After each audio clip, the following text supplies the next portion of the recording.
Hello बच्चों, कैसे हो। चलो आज हम लोग स्टडी करते हैं अनसिमेट्रिकल कीटोन के ऑक्सीडेशन के बारे में।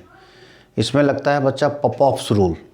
ठीक है, अनसिमेट्रिकल कीटोन को ऑक्सीडाइज करना थोड़ा डिफ़िकल्ट होता है, तो as per rule of Popoff's rule के अकॉर्डिंग हम लोग इसको ऑक्सीडाइज करते हैं। पॉपऑफ्स रूल कहता है कि अनसिमेट्रिकल कीटोन का जो कार्बोनाइल पार्ट होता है वो स्मॉलेस्ट अल्काइल ग्रुप के साथ जाता है। चलो हम लोग देखते हैं, स्टडी करते हैं इसको पॉपऑफ्स रूल के बारे में। ये oxidation of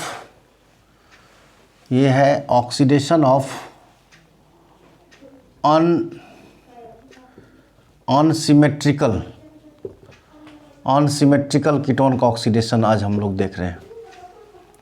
oxidation of unsymmetrical ketone के बारे में बच्चे स्टडी कर रहा हूँ। ऑक्सीडेशन ऑफ अनसिमेट्रिकल कीटोन जिसमें आता है पॉपऑफ्स रूल। देखो पॉपऑफ्स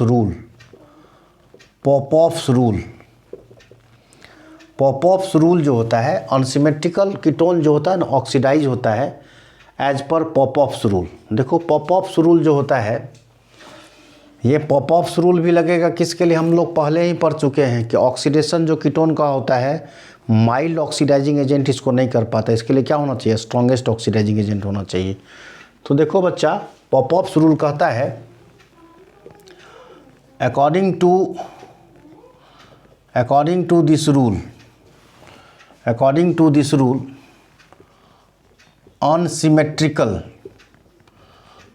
अनसिमेट्रिकल कीटोन और mixed ketone can be oxidized in presence of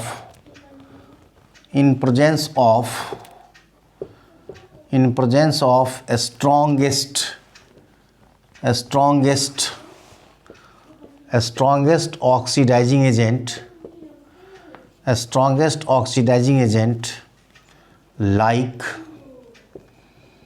K2Cr2O7 plus H plus या KMnO4 प्लस H प्लस या नाइट्रिक एसिड ले सकते हैं, और कुछ पर ऑक्सीडाइजिंग एजेंट है। जैसे देखो CF3C डबल बॉन्ड OOH, इसको बोलते हैं ट्राइफ्लोरो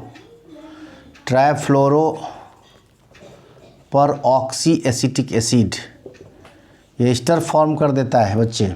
एक ये है, और दूसरा देखो मेटाक्लोरो पर ऑक्सी बेंजोइक एसिड। मेटाक्लोरो पर ऑक्सी बेंजोइक एसिड। जनरली ये दोनों कैटलिस्ट जो है, ऑक्सीडाइजिंग एजेंट जो हम लोग यूज़ करते हैं बच्चा, ये हमेशा कीटोन को ईस्टर में कन्वर्ट कर देता है। इसको शॉर्ट में बहुत सारा बुक MCPBA लिखता है, MCPBA।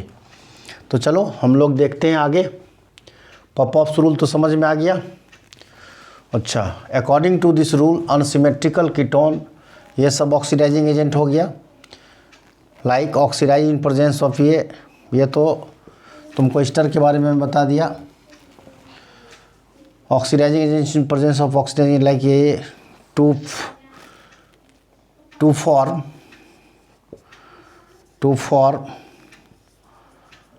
Carboxylic acid.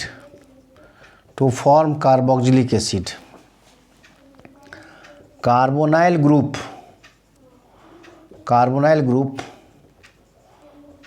always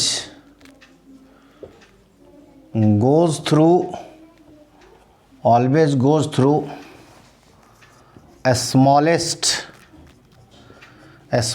chain of alkyl group। Smallest जिधर होगा उधर ही कार्बोनाइल ग्रुप होगा। इसके लिए एक एसेंशियल कंडीशन है बच्चे कि उस साइड को ऑक्सीडाइज करेगा, वो कंपाउंड ऑक्सीडाइज करेगा जिसके पास अल्फ़ा CH2 ग्रुप होगा। वो ग्रुप ऑक्सीडाइज्ड होके कीटोन कार्बोक्सिलिक एसिड बनाएगा। ये एसेंशियल कंडीशन है बच्चे, यदि नहीं होगा जिस कंपाउंड के पास, वो कंपाउंड ऑक्सीडाइज्ड होके कीटोन नहीं बनाएगा। इसका मतलब पॉपऑफ्स रूल उस पर एक्ट नहीं करेगा। मैं कुछ एग्जांपल दिखा रहा हूँ आपको जिसमें पॉपऑफ्स रूल नहीं लगेगा। चलो इसको इरेज करता हूँ मैं, इसको लिखो। चलो, मतलब पॉपऑफ्स रूल का स्टेटमेंट है कि यदि हम लोग बॉन्ड को क्लीवेज करेंगे तो smallest part of alkyl group हमेशा कार्बोनाइल ग्रुप के साथ जाएगा। मीन्स कार्बोनाइल ग्रुप हमेशा जाएगा किसके तरफ, जिधर स्मॉलेस्ट अल्काइल ग्रुप होगा। अब जैसे देखो, हम ये ग्रुप को ले लेते, ये कंपाउंड है C double bond O,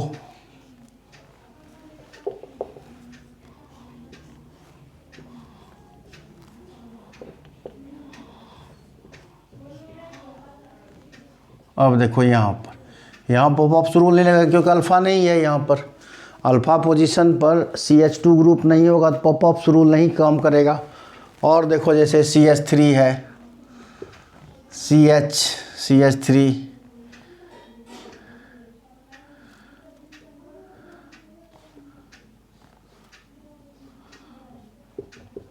CH3,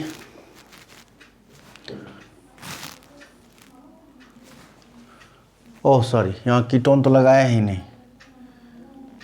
यहाँ पर देखो C डबल बॉन्ड O, देखो इसमें भी इस तरह का ग्रुप नहीं है। मीन्स अल्फ़ा CH2 ग्रुप नहीं होगा तो पॉपऑफ्स रूल काम नहीं करेगा। यहाँ तक शायद समझ में आ गया। अब देखो एक हम एग्जांपल लेकर आपको बताता हूँ पॉपऑफ्स रूल के बारे में।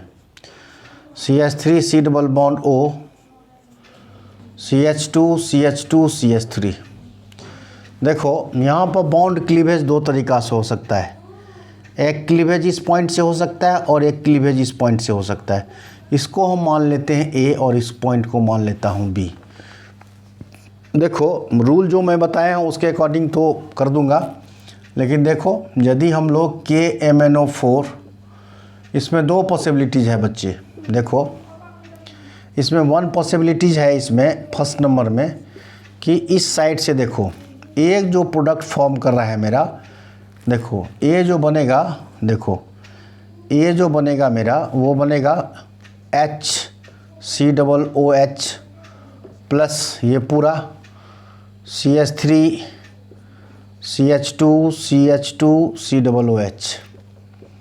और B में जो हमारा बनेगा, B साइड में देखो बच्चे, आपको एकदम दिमाग में सेट कर लेना। पॉपऑफ रूल्स क्या करते हैं, स्मॉलेस्ट चेन अल्काइल ग्रुप के साथ जाता है और ये CH2 जो है ये ऑक्सीडाइज्ड होके COOH बनता है और ये भी ऑक्सीडाइज्ड होके COOH बनता है। अकॉर्डिंग टू पॉपऑफ्स रूल दिमाग में सेट कर लो तो ये फॉर्म कर जाएगा, एक हो जाएगा CH3 COOH plus CH3 CH2 COOH।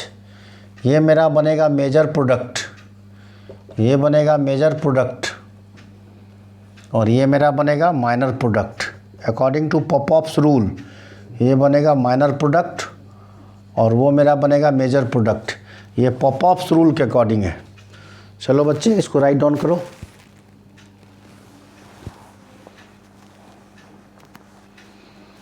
चलो एक और एग्जांपल मैं बताता हूँ। अब देखो हम क्या करते हैं, पॉपऑफ्स रूल के अकॉर्डिंग ही एक और एग्जांपल लेता हूँ। अब देखो क्या करते हैं, C डबल बॉन्ड O 1 2 3 और इस साइड में 1 2 3 4, ठीक है। अब देखो CH2 CH2 CH3 CH2 CH2 CH2 CH3। अब इस साइड देखो कितना कार्बन है, 1 2 3 4 कार्बन एटम है और इस साइड में देखो बच्चे कितना कार्बन है, 3 कार्बन है। एकदम दिमाग देख के समझो, मन से समझो।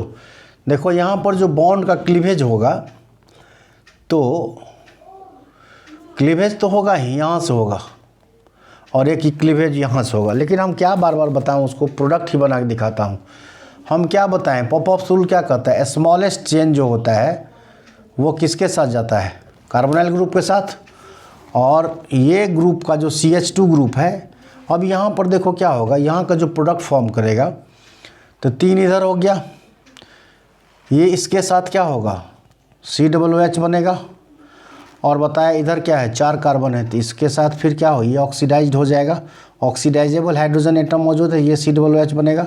इसका मतलब मेरा प्रोडक्ट जो बनेगा, प्रोडक्ट जो फॉर्म करेगा, एक प्रोडक्ट बनेगा CH3 CH2 CH2 COOH 1 2 3 4 butanoic acid, butanoic acid बनेगा। और इस साइड में देखो plus CH3 CH2 CH2 COOH, ये भी मेरा बना क्या, butanoic acid, according to Popoff rule. एक और देख सकते हो बच्चे, CH3 C double bond O CH2 CH3, देखो बॉन्ड तो क्लीव दोनों डायरेक्शन हो सकता है, लेकिन पॉप-ऑफ रूल यदि हम लगाएंगे तो हम क्या बताएं, स्मॉलेस्ट चैन अल्काइल ग्रुप के साथ जाता है।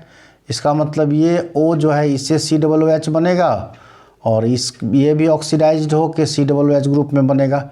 इसका मतलब यहाँ पर एक पार्ट मेरा बन जाएगा CH3 COOH एसिटिक एसिड, और इधर भी देखो CH3 COOH बन गया। हमको लगता है शायद समझ में आपको आ रहा होगा बच्चे, इसको राइट डाउन कर लो।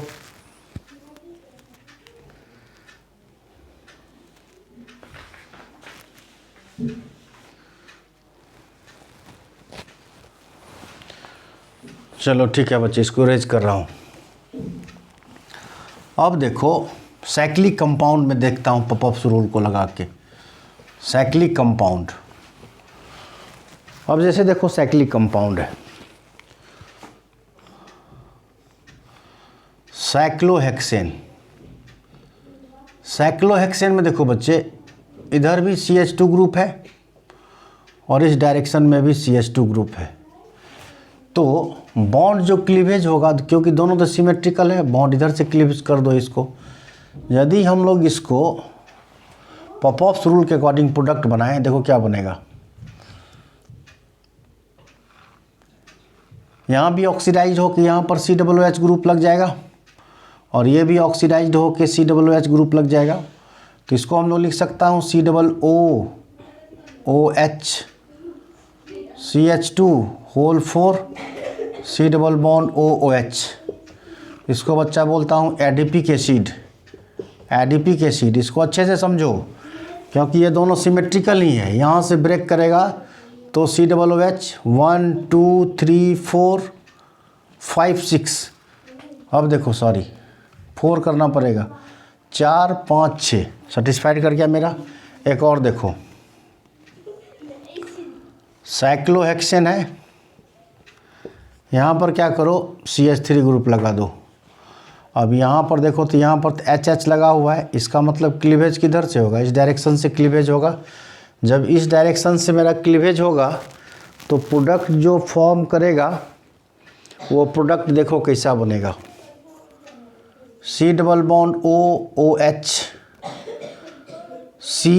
CH3 1 2 3, और यहाँ हो जाएगा OH 1 2 3 4 5 6, ये सेटिस्फाइड कर गया। चलो इसको राइट डाउन कर लो बच्चे। चलो एक ब्रांच वाला भी दिखाता हूँ, C डबल बॉन्ड O, यहाँ पर देखो कार्बन 1 2 3, और इस डायरेक्शन में देखो बच्चे 1 2 3, क्लिप्ड क्या होगा, इस डायरेक्शन से होगा। और मेरा प्रोडक्ट जो बनेगा C डबल बॉन्ड O, क्योंकि जहाँ जिस डायरेक्शन में ब्रांच ज़्यादा रहता है कार्बोनाइल ग्रुप उस डायरेक्शन में जाता है। तो देखो फॉर्म कर जाएगा OH plus C double bond O, O H, H formic acid बन गया, H C double O H, और हम लोग जानते हैं ये अनस्टेबल है, ऑक्सीडाइज करके क्या बन जाएगा बच्चे, CO2 और H2O बन जाएगा। चलो इसको राइट डाउन कर लो।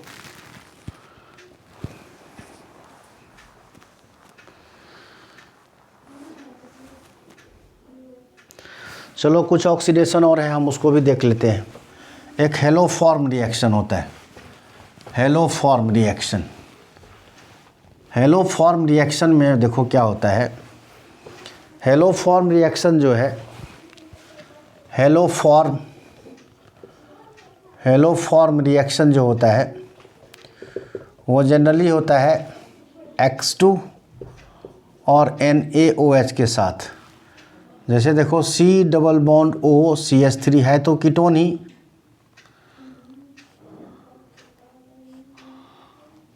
इसको यदि हम लोग I2 और NaOH के साथ ऑक्सीडाइज्ड करा दें तो देखो क्या फॉर्म करेगा, C double bond O OH, और इधर बन जाएगा प्लस CH I3, ये बन जाएगा आइडोफॉर्म। चलो लिख लो इसको बच्चे। फिर देखो एक और एग्जांपल दिखाता हूँ एसीटोफिनॉन का। एसीटोफिनॉन OCH3 प्लस I2 और NaOH के साथ ये फॉर्म करेगा बच्चे C double bond OOH plus CHI3। लिख लो बच्चे इसको।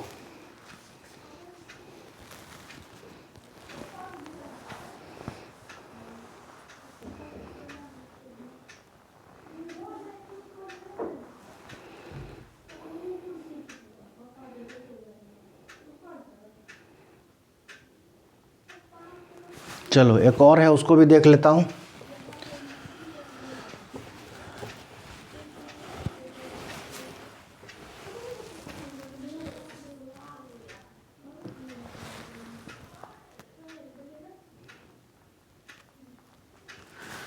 कुछ रिएक्शन है देखो, इन प्रेजेंस ऑफ पर ऑक्सी एसिड। इसमें जनरली हम आपको बताए थे ट्राइफ्लोरो पर ऑक्सी एसिटिक एसिड ये यूज़ करता हूँ। CF3 C double bond OOH। एक और बताया था आपको कि मेटाक्लोरो पर ऑक्सी, मेटाक्लोरो पर ऑक्सी बेंजोइक एसिड, ये दोनों कैटलिस्ट यूज़ करने से मैं आपको बताया था कीटोन जो होता है अनसिमेट्रिकल कीटोन जनरली एस्टर में कन्वर्ट कर जाता है। और इस रिएक्शन को हम लोग बोलते हैं बच्चे बेयर-विल्जेजर रिएक्शन। बेयर-विल्जेजर रिएक्शन। अब देखो इसमें जो अटैकिंग रिएजेंट एक्ट करता है हाइड्रोजन, ऑक्सीडाइजिंग एजेंट जो एक्ट करेगा वो हाइड्रोजन जो है वो 3 डिग्री, 2 डिग्री, फिनाइल और 1 डिग्री इस तरह से एक्ट करता है। जैसे देखो एक एग्जांपल लेता हूँ CH3 और CH3 C double bond O CH3। यदि हम इसको ऑक्सीडाइज कराएं MCPBA के प्रेजेंस में, ये क्या करेगा, ऑक्सीजन इधर सपोर्ट करेगा क्योंकि ये दोनों एक जैसा है, ये फॉर्म कर जाएगा CH3 C double bond O CH3। अब देखो हम लोग बच्चे क्या करते हैं, CH3 C double bond O CH2 CH3। अब देखो ये 2 डिग्री हो गया है, तो इसको यदि हम लोग ऑक्सीडाइज कराएंगे MCPBA के साथ में तो ये किधर एक्ट करेगा, इस डायरेक्शन को एक्ट करेगा। ये आपको याद करके रखना है क्योंकि यहाँ पर हम बता चुके हैं 2 डिग्री के लिए OCH2 CH3 का फॉर्मेशन करेगा। अब देखो CH3 CH3 C double bond O CH2 CH3 1 2 3 1 2 3 4। यदि हम इसको ऑक्सीडाइज कराएं बच्चे MCPBA के साथ, तो देखो किधर एक्ट करेगा, इस डायरेक्शन में एक्ट करेगा। क्यों? क्योंकि यहाँ पर देखो 3 डिग्री है, इसको दिमाग में सेट कर लो, मैं यहाँ लिख दिया हूँ। तो ये फॉर्म कर जाएगा CH3 CH CH3 O C double bond O CH2 CH3। एक और देखो एरोमेटिक में देखते हैं बच्चे। एरोमेटिक में C double bond O CH3, यदि इसको हम लोग ऑक्सीडाइज कराएं MCPBA, ऑक्सीडाइज इसको करा दें, इसमें देखो इस डायरेक्शन से एक्ट नहीं करेगा, ये गलत हो जाएगा बच्चे। तो डायरेक्शन किधर एक्ट कराना, इधर, क्योंकि देखो ये 1 डिग्री है और ये फिनाइल उससे ऊपर है रिएक्टिविटी में। तो मेरा प्रोडक्ट जो फॉर्म करेगा वो प्रोडक्ट मेरा फॉर्म करेगा O C double bond O CH3 बच्चे। चलो इस लेक्चर को मैं यहीं तक रखता हूँ। पॉपऑफ्स रूल को अच्छे से बता चुका हूँ, कुछ और ऑक्सीडाइजिंग एजेंट के बारे में भी मैं आपको आज बच्चे बताया। अब मैं इस लेक्चर को यहीं पर एंड करता हूँ, फिर नेक्स्ट लेक्चर के साथ आपसे मिलूँगा, एल्डोल कंडेंसेशन के साथ मिलूँगा और केनेज़ारो रिएक्शन के साथ मिलूँगा। तब तक बच्चे आप इसको देखो, यदि आपको अच्छा लगता है तो प्लीज़ आप इसको लाइक करो, शेयर करो और सब्सक्राइब करो। थैंक यू बच्चे, गुड नाइट।